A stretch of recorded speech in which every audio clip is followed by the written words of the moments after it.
পরিবর্তন news channel, আপনার কণ্ঠ আপনার পছন্দ। নমস্কার, পরিবর্তন নিউজ চ্যানেল আপনার স্বাগত আছে। নতুন আপডেট জন্য চ্যানেলকে লাইক, সাবস্ক্রাইব, কমেন্টস করুন। আজকে পি আপডেট। আজ মানবাধিকার দিবস 2024। আমাদের অধিকার, আমাদের ভবিষ্যৎ, এখনই। মানবাধিকার কর্মীদের সম্মানিত করা, তাদের সাহস এবং প্রতিশ্রুতির প্রতি শ্রদ্ধা। প্রচেষ্টা মানব জাতিকে সেবা করা প্রধান উদ্দেশ্য। Superior India human rights. মর্যাদার সাথে আন্তর্জাতিক মানবাধিকার দিবস উদযাপন।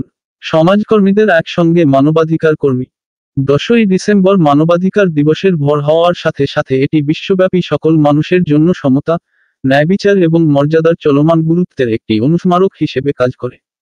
সামাজিক কল্যাণ, ন্যায়বিচার এবং আইন অধিকার নিয়ে নিপীড়ন, অত্যাচার, জুলুম এবং শোষিত মানুষের পাশে দাঁড়িয়ে থাকে। পুঁজিবাদী, ধর্মীয় মৌলবাদী বিচারধারার চিন্তার মানুষ দ্বারা আজ পুরো বিশ্ব হেফাজতে আছে। এই বিচারধারাকে দূর করতে চলেছে মানবাধিকার কর্মী। ধর্মীয় কারণে এবং রাজনীতিক কারণে, প্রশাসন কারণে, ন্যায়বিচার কারণে, অপশাসন, খারাপ মনের, অসৌজন্য, প্রতি মিনিটে কোনো এক ব্যক্তি অধিকার থেকে বঞ্চিত হচ্ছে। মানবাধিকার দিবস 2024 এর থিম আমাদের অধিকার, আমাদের ভবিষ্যৎ, এখনই। বিশ্বব্যাপী চ্যালেঞ্জ মোকাবেলায় মানবাধিকারের অব্যাহত প্রাসঙ্গিকতাকে হাইলাইট করে। মানবাধিকার সমান, অবিভাজ্য এবং পরস্পর নির্ভরশীল। Superior India, centre for protection of Democratic requirement India, Dharmatala চলো ডাক পুলিশ প্রশাসন, জনগণের বন্ধু আতীন্দ্র ঘোষ প্রতিষ্ঠাতা এবং সর্বভারতীয় মহাসচিব নেতৃত্বে সুপিরিয়র ইন্ডিয়া হিউম্যান রাইটস আমাদের জাতি আমাদের দায়িত্ব নিয়ে সভা ওয়াই চ্যানেল আয়োজিত করলেন। এই সভা মানবাধিকার সংস্করণ বই প্রকাশ করা হয়েছে। অনেক মানবাধিকার কর্মী সদস্যকে মঞ্চের নাম ঘোষণা করে ব্যাজ এবং মেডেল থেকে সম্মানিত করা হয়েছে। প্রত্যেক সদস্য নিজের অভিজ্ঞতা অংশগ্রহণ বক্তব্য রাখেন। অংশগ্রহণকারী হোসেন গাজী সদস্য এবং সমস্ত সদস্যরা মানবাধিকার বিষয় উপর কথা বলেন। বাংলাদেশ আন্তর্জাতিক দেশ, অভ্যন্তরীণ, আন্তর্জাতিক আইন মৌলিক অধিকার থেকে নারী নির্যাতন এবং পুরুষ হত্যা করে লঙ্ঘন করা হচ্ছে। ধর্মীয় রাজনৈতিক মৌলবাদী, মৌলানা, ইসলাম অনুযায়ী পুরো দেশকে অশান্তির করে পড়শি দেশকে অশান্তি করতে চাইছে। হোসেন গাজী মানবাধিকার কর্মী বলেন, খারাপ ধর্মীয় এবং রাজনীতি অপশাসনকে সরাতে হবে, হিংসাকে বন্ধ করতে হবে। প্রচেষ্টা মানব জাতিকে সেবা করা প্রধান উদ্দেশ্য। আমাদের দেশে পলিটিক্যাল পার্টির ডিস্টার্বে এই মানবাধিকার হরণ করা হচ্ছে, মানুষের অধিকার থেকে বঞ্চিত করা হচ্ছে। তার বিরুদ্ধে যদি মানুষের চেতনা না ফেরে তাহলে এই অত্যাচার বাড়বে। মানুষ রুখে দাঁড়াচ্ছে, আমরা বারবার মানুষের কাছে মানুষের চোখ কান খোলা। রাজনৈতিক দলে তাদের ব্যক্তি স্বার্থের জন্য সমাজকে মাটি সঙ্গে দিতে চাইছে, বঞ্চিত। আর এই বাংলায় থেকে একদিকে তারা বিভিন্নভাবে মানুষের মধ্যে লড়াই লাগিয়ে ক্ষমতা দখল করতে চায়। আমাদের বক্তব্য ক্লিয়ার, আমরা দলিত আদিবাসী আমাদের ঐক্য হতে হবে। কারণ দেশের স্বাধীনতা ইংরেজকে তাড়ানো সমস্ত জাতি ধর্ম একসঙ্গে আমরা যদি করতে পারি তাহলে বাংলার শান্তি আছে। ওরা মানে স্বর্গে সিঁড়ি মনে এত সহজ জিনিস নয়। যদি এই মিছিল করে বলা হয় যে আমরা কলকাতা দখল করবে, ভারত দখল করবে, ভারতের মানুষকেও চুরি করে বসে নেই। ভারতের মানুষ বাংলাদেশের বিরুদ্ধে জবাব দেওয়ার জন্য ওরা ধরাকে সরা মনে করছে। এটা বাংলাদেশের যে নেতারা বলছে তারা মূর্খের সঙ্গে বাস করছে, তারা ভারতের সঙ্গে কোনো ধারণাই নেই। তারা এখন শিশু, এখন রামাটাই। এটা বলে যেতে পারে যাকে অ্যারেস্ট করা হয়েছে তার নিয়ে যে কথা হচ্ছে, তার অসংখ্য বাজে ভিডিও ভাইরাল হয়েছে। সে মহিলাদের সঙ্গে ধারা আছে বাসের মধ্যে, এবং তিনি বাচ্চা মেয়েদের হোস্টেলে মেয়েদের সঙ্গে দুর্ব্যবহার করার জন্য হোস্টেল থেকে তারা বহিষ্কার। আমি যেটা করছে এটাকে কি রকম দেখছি, এটা আমরা ভালো চোখে দেখছি না। আমরা যেটা বুঝেছি এইটার পেছনে একটা বড় রহস্য আছে।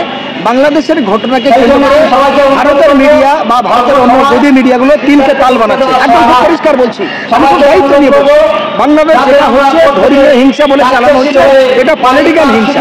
এটা শেখ হাসিনার নেতৃত্বে এই ঘটনা ঘটেছে। ভারতের কেন্দ্রীয় সরকার এদের সাপোর্ট দিয়ে ভারত থেকে RSS বাহিনী কিছু বাংলাদেশে প্রচার করে এই ঘটনাকে উত্তপ্ত করে হাসিনাকে পুনরায় ক্ষমতা আনতে। এই রাজনৈতিক হিংসা মানবাধিকার কি নিয়ে বলবেন? আমরা যেটা বলতে চাই, হিংসাকে দমন করতে হবে। ক্যান্সারের থেকে ভয়ঙ্কর রোগ হলো হিংসা। সেই হিংসা দমন না করে রাজনৈতিক নেতারা নিজেদের স্বার্থ রাখছে, সেই জায়গায় দাঁড়িয়ে মানবাধিকার সংগঠনের যেটা বক্তব্য, সকল মানুষের সুস্থ সবলভাবে বেঁচে থাকার যে করণীয়, আমরা সেই পদ্ধতিতে আগাচ্ছি। আপনার নাম বলে দিন। আমার নাম অতীন্দ্র ঘোষ। আমি সিপিডিআর ইন্ডিয়া হিউম্যান রাইটস অর্গানাইজেশনের ফাউন্ডার এবং all India general India human rights. ঠিক আছে। তো একটাই যে মানুষকে তার অধিকারটা পাইয়ে দেওয়া, যেটা 27 বছরের জার্নিংয়ে আমি দীর্ঘদিন ধরে করে আসছি মানুষের জন্য।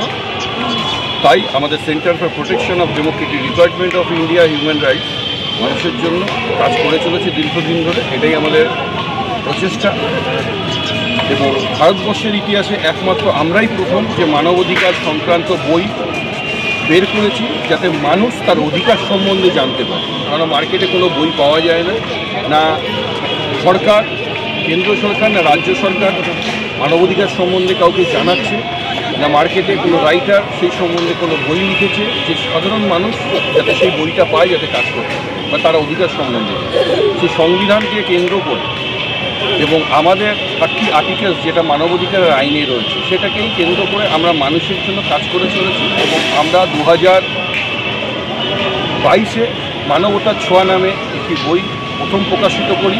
তারপরে 2024-এ তারপরে আমরা 2025-এ মানবতার ছোঁয়া 3য় অধ্যায়, এবং তাতে আইএস, আইপিএস, পুলিশ প্রশাসন, বহু আইনজীবী এবং এক্স জাজ আর যারা লেখক, লেখিকা এবং মানবাধিকার কর্মীরা তাতে লেখা দিয়েছে কীভাবে তাদের অধিকারটা লঙ্ঘন হচ্ছে, কীভাবে সেই অধিকারটা প্রোটেক্ট করা হবে এবং সেই আইনত ব্যবস্থা কীভাবে আপনারা নিতে পারেন, সেই সহজ পন্থায় বাংলা, ইংলিশ এবং হিন্দিতে উভয় 3 ভাষাতেই আমাদের লেখা আছে। এবং সেটা আপনারা আমাদের ওয়েবসাইটে গেলে ফ্রি অফ কস্টে সেটা পড়তে পারবেন। রাজা রামমোহন লাইব্রেরিতে ফ্রি রিডিং সেন্টারে সেখানে আমাদের বই রাখা আছে, সেখানে গিয়েও আপনারা সেটাকে অধ্যয়ন করতে পারেন। এবং যদি কারোর কোনো বই প্রকাশিত বা প্রয়োজন হয় পড়ার জন্য, তারা আমাদের সংগঠনের সাথে যোগাযোগ করবে। দেশে মানবাধিকার সিস্টেমটাই তো নেই, কিন্তু বাংলাদেশ বলে না, আজকে আমাদের ভারতবর্ষের বুকে মানবাধিকার কমিশন থেকে থাকা সত্ত্বেও কোনো কাজ হয় না। এবং আমাদের ওয়েস্ট বেঙ্গল গভর্নমেন্টেও আপনার মানবাধিকার কমিশন আছে, সেই জন্য কাজ হয় না। তার জন্যই তো আমাদের জন্য আজকে আপনি একটা কমপ্লেন যদি কমিশনকে করেন, সেই কমপ্লেনে ফাইল হবে, কাজ হবে, কিন্তু আপনার কাছে সেই ফাইলের চিঠিটা যেটা আসবে সেটা 2 থেকে 3 মাস পর। তারপরে সেটাকে আপনাকে বলা হবে আপনি অমুক দিন অমুক কোর্টে গিয়ে দ্বারস্থ হন। ততদিন অবধি সেই মানুষটা বেঁচে আছে কি মরে গেছে কেউ জানে না। তার জন্যই আমাদের জন্ম, তার জন্যই আমাদের 27 বছরের জার্নি। দীর্ঘদিন ধরে মানবাধিকার সংগঠন করে আসছি, মানুষের জন্য কাজ করছি, এটা আমাদের নৈতিক কর্তব্য। এবং আমরা প্রতিটা মানুষের সাথে কাজ করে মানুষের অধিকার পাইয়ে দেওয়ার জন্য বহুদিনের এই জার্নিদের লড়াইতে বহু মানুষ আমাদের আমরা সেইভাবেই কাজ করি। সমাজকে একটাই বার্তা দেবো, আপনারা নিজেদের অধিকারটা জানুন, অধিকারটা চিনুন, সংবিধান জানুন, মানব অধিকারটা শিখুন। তাহলে আপনাদের যে অধিকার লুণ্ঠন হচ্ছে বা অধিকার থেকে বঞ্চিত হচ্ছে সেটা হবে না। কারণ কি, সরকার সবসময় চাইবে মানুষ যেন তার অধিকার সম্বন্ধে না জানে।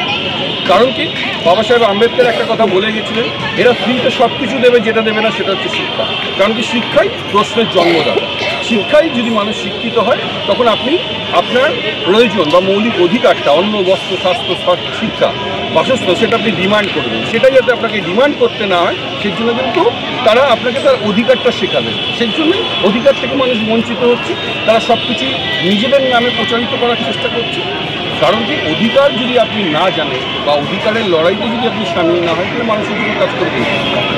এই প্রত্যেকটা মানুষকে বলবো, আপনারা সেখান থেকেও কিন্তু অনেক কিছু শিখতে পারবেন, অনেক কিছু জানতে পারবেন। সেহেতু প্রতিনিয়ত আপনাদের সেই রাইটসটা রয়েছে, কারণ আপনি হিউম্যান বিং, আপনি জন্মেছেন মানুষ হয়ে। আপনার অধিকারের ক্ষেত্রে আপনার এবং মুখ্যমন্ত্রী বলুন, রাষ্ট্রপতি বলুন বা প্রধানমন্ত্রী বলুন, সবার অধিকারের ন্যায়ের দিক থেকে আমাদের কিন্তু সব কিছু সমান। সেটা আমাদের 15 নম্বর ধারায় আমাদের ভারতবর্ষের আইনে লেখা, সংবিধান। সেই জন্য মানুষকে সেই আইনটাকে জানতে হবে, আইনটাকে শিখতে হবে, সেই আইন নিয়েই রয়েছে।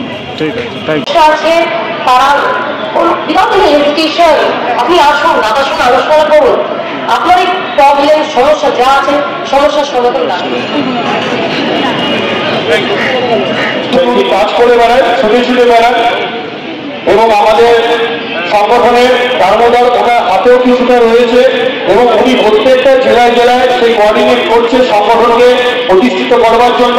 সেই মানুষটার সাথে আজকেও প্রচুর মানুষ আমাদের এখানে উপস্থিত, এবং দাদাকে এই ছোট্ট বক্তব্য রাখার জন্য অনুরোধ করবো। শ্রদ্ধাভাজন সিপিডিআরের ইন্তজার মঞ্চ উপবিষ্ট এবং আমার সামনে আগত বিভিন্ন প্রান্ত থেকে আসা বয়স্ক জ্যেষ্ঠ আমার সমবয়স্ক মা বোনেরা, দাদা ও ভাইয়েরা, সকলকে যথাযথ